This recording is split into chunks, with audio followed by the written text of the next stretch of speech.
Point differential, minus 19, third worst in franchise history. So we're doing a grade. It's not long. It's moved to the no huddle. It keeps on moving back. Yeah, I mean, pretty soon it'll be an online exclusive like Jimmy's Stupid Seafood. Just H. no, well, Jimmy's famous seafood. Oh, yeah. And it was delicious seafood, too. I mean, this is how bad it was. Because I've been speaking kindly about the Cowboys recently, as you said. Nick, they gave up 3 passing touchdowns and a 141.9 passer rating to Philadelphia's second and third string quarterbacks. Yeah. I mean, Tanner McKee was in there balling, all right? And they had 2 fumbles, and this justified one thing I've said about backups, Cooper Rush with 2 interceptions. They got about 3 or 4 good games. It's a great take. You know, they'll look good for 3 or 4 games, and then it's the pumpkin watch. So, let's not beat around the bush. F, period. I mean, what? Can I? Obviously. So I obviously think they should salt the earth and start over from the coaching staff perspective, because you can't do anything about the owner, you can't do anything about the players. And they have good players, by the way. They don't have enough good players, but they dealt with injuries, quarterback got hurt, but they basically die is cast on most of the roster. So the only thing you really can do is try to get Mike Vrabel there, try to do something that can really shake things up. Everybody knows I feel that way. Can I one more time this year play an old record, please? Week 18, can we please get one Trey Lance game?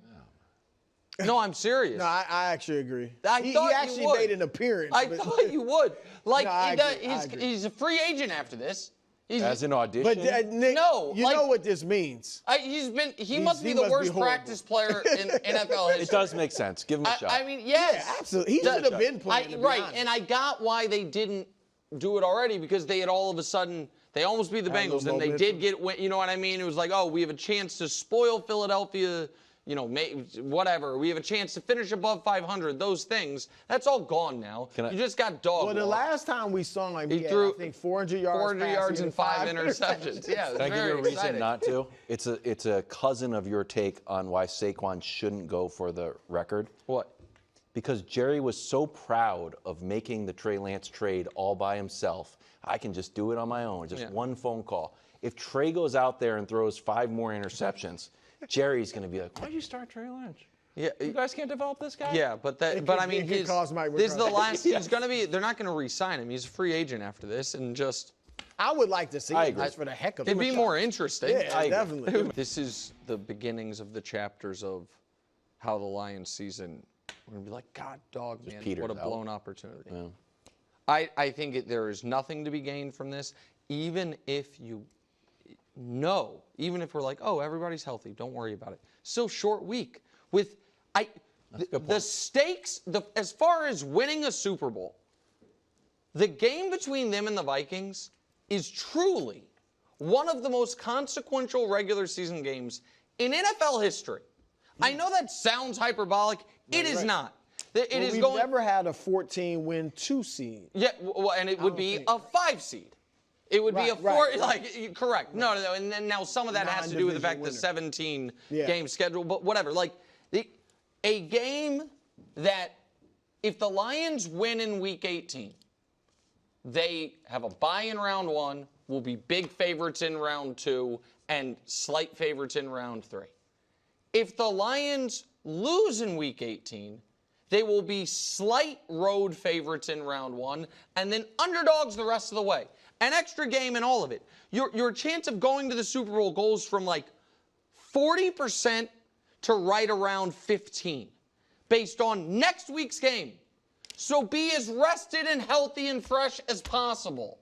So I think this is the coaching decision, first cousin of going for 2. Ineligible man, now it's from the 7. We're still doing it. It's who we are. Sometimes discretion is the better part of valor. I'm torn between the analytics in me. That's not analytics. Yeah. And the man in me. I mean, seriously. Right. They're in conflict. Right.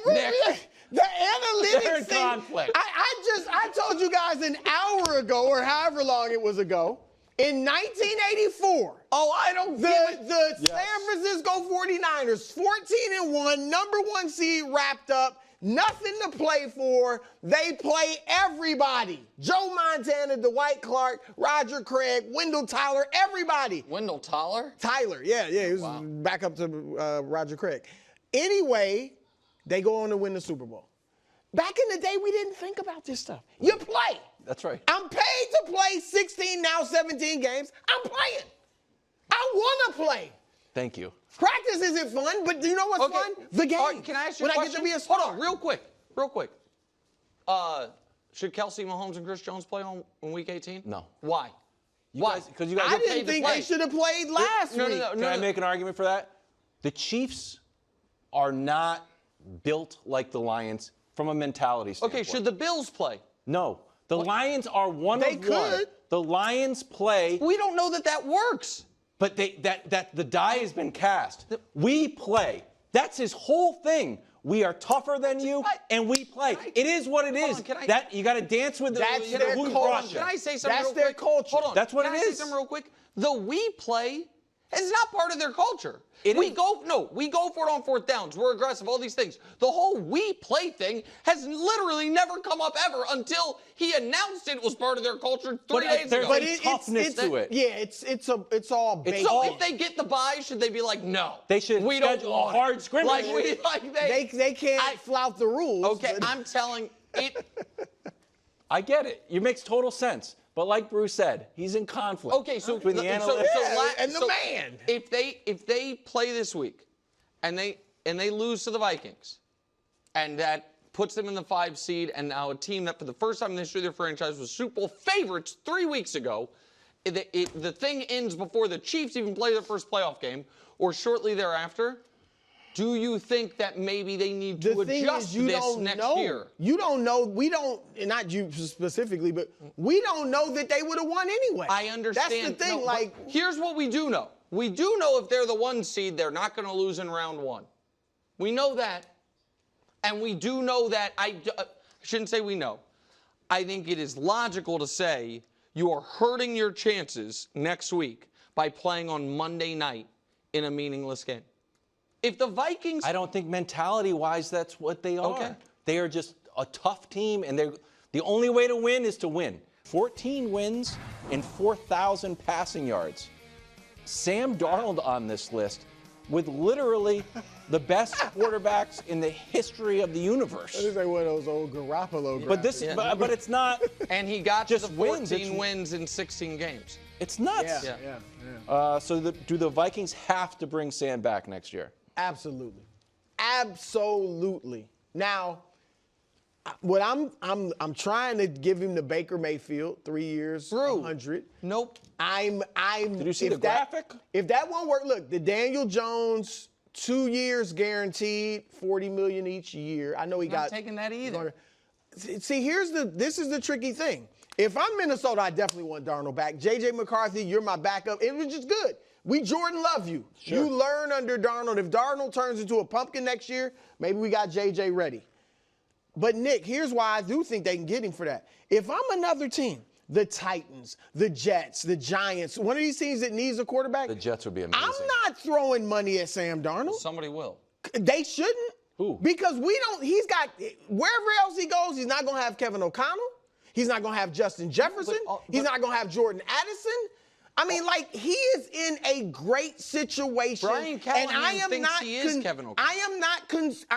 These guys think they are. I'm not convinced in another we've seen 6 years of bad football. Not okay, bad. Drew, right? I agree with you. 1 year doesn't override that. But my point is, all these guys think they are Kevin O'Connell. I mean, they know they don't have Justin Jefferson. If you got that exact not even that system. It's like, I'm an offensive master. Go to hell, Kevin O'Connell. The Justin Jefferson piece is...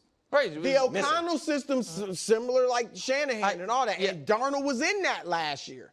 So I would down. If I'm another team, I'm not throwing money at Darnold. Okay, but somebody will throw money at Darnold. Well, I know you say that, but who? And how much? We have to see how the draft falls. There are 7 teams that need a quarterback. There are 2 first-round quarterbacks, everybody says. Let's just say someone else pops up and there's 3. somebody will pay him. The Vikings. Like, but how? Like, nobody's giving. You think he's getting 50-something million a year? I think it is more than the franchise tag.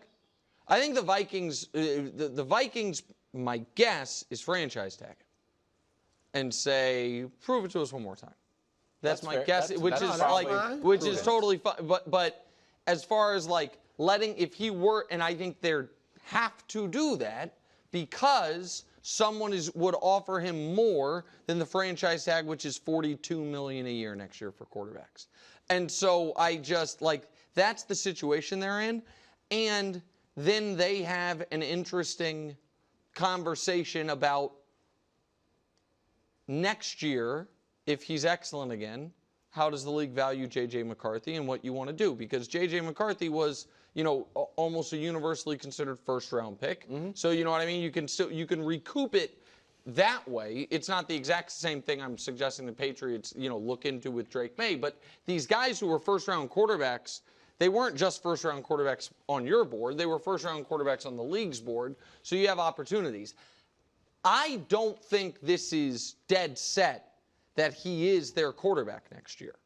I think that if they fall apart in Week 18 and then lose their first playoff game, which again, it doesn't even have to fall apart. If they just lose in Week 18 to the Lions, and then all of a sudden they're on the road in their first playoff game, they'll be slight favorites, maybe slight dogs. They can lose that game.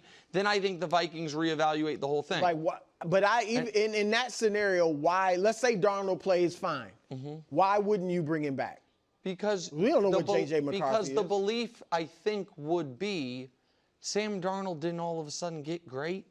It is the coach and the players and the system. And we got 13 wins with Kirk Cousins. You know what I mean? That we just got 14 wins with Sam Darnold. We think J.J. McCarthy has actual traits and talent these other guys don't, and we'll get to the next level. Like they were fine walking away from Kirk. Now Kirk's coming off the Achilles, but that. They tried to keep Kirk. Maybe it was just a lowball offer. Yeah, I mean, they tried to keep him at a price. Real quick before we move on, there's an update America needs.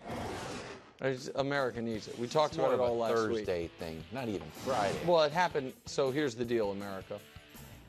You see my side of it. Danny, of course, went 1-2, flew too close to the sun. My side of the column involves the single worst beat all football season. Having Denver plus 3.5.